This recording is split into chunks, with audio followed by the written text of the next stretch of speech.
اعوذ باللہ من الشیطان الرجیم بسم اللہ الرحمن الرحیم الحمدللہ رب العالمین وصلی اللہ علی محمد وعلی آلہ الطیبین الطاہرین المعصومین ولعنت اللہ علی اعدائہم اجمعین اللہم صلی علی محمد وعلی محمد وعجل فرجہم۔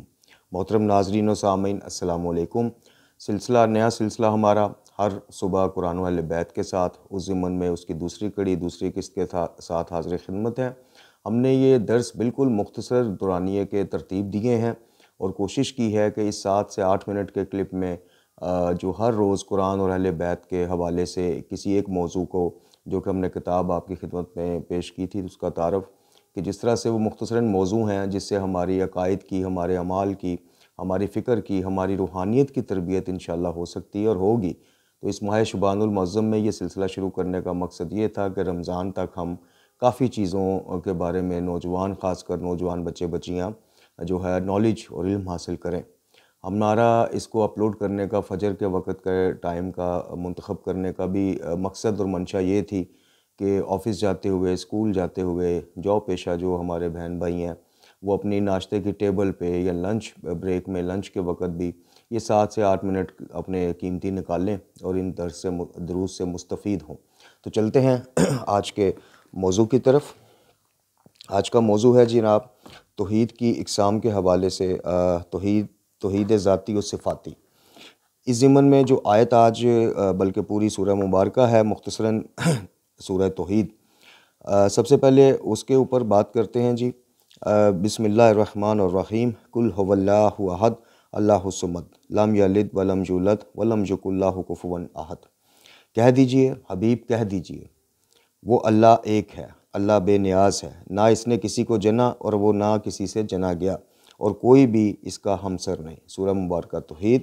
اب اس ضمن میں سب سے پہلے ایک نقطہ جس کی طرف ہم نے اپنی پہلے بھی کسی ویڈیو میں اشارہ کیا تھا کہ دیکھیے، رب کی توحید کی جتنے بھی عنوانات ہیں، اللہ تعالیٰ کی توحید کی جتنی بھی صفات ہیں، مختصراً اگر کہیں تو توحید کا جو ایک جامع مگر مختصر پیغام ہے وہ ہے سورہ مبارکہ توحید، جس کی تلاوت ابھی آپ کی خدمت میں پیش کی گئی۔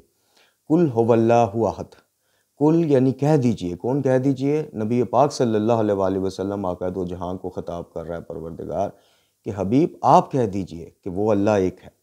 تو ہم نے ایک درس میں یہ ضمن میں جو ہمارے بھائی وسیلہ کے قائل نہیں ہیں، تو ہم نے ان سے یہ سوال اٹھایا تھا کہ رب تعالیٰ نے اپنی توحید کا جو بہترین موضوع ہے، یعنی سورہ مبارکہ توحید یا پوری توحید جو ہے، وہ بھی ہمیں کہہ دیجئے کہہ کر نبی پاک صلی اللہ علیہ وآلہ وسلم آقا دو جہاں کے وسیلے سے پیش کی، توحید ہمارے تک آقا کے ذریعے پیش کی۔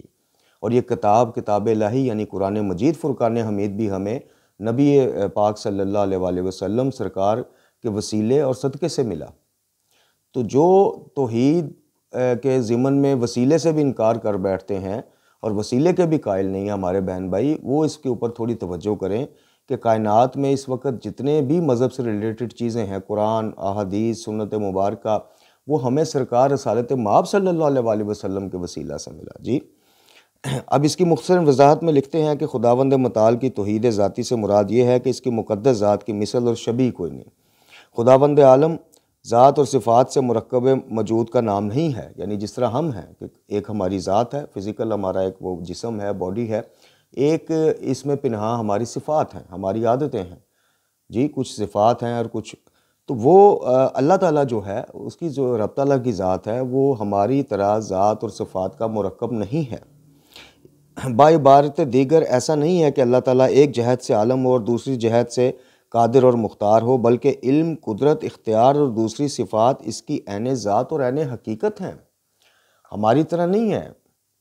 اللہ تعالیٰ کی کوئی بھی جو صفت ہے وہ دیکھیں، نہ اس کی اس سے پہلے کوئی مثال تھی کہ جس کو دیکھ کر وہ صفت اس نے اپنے آپ میں پیدا کی ہو، یا جس سے انسپائر ہو کے یہ سمجھانے کے لیے بات کر رہے ہیں۔ ایسی کوئی مثال، کوئی چیز اس کے مثل کی کبھی بھی نہیں تھی اور نہ ہوگی۔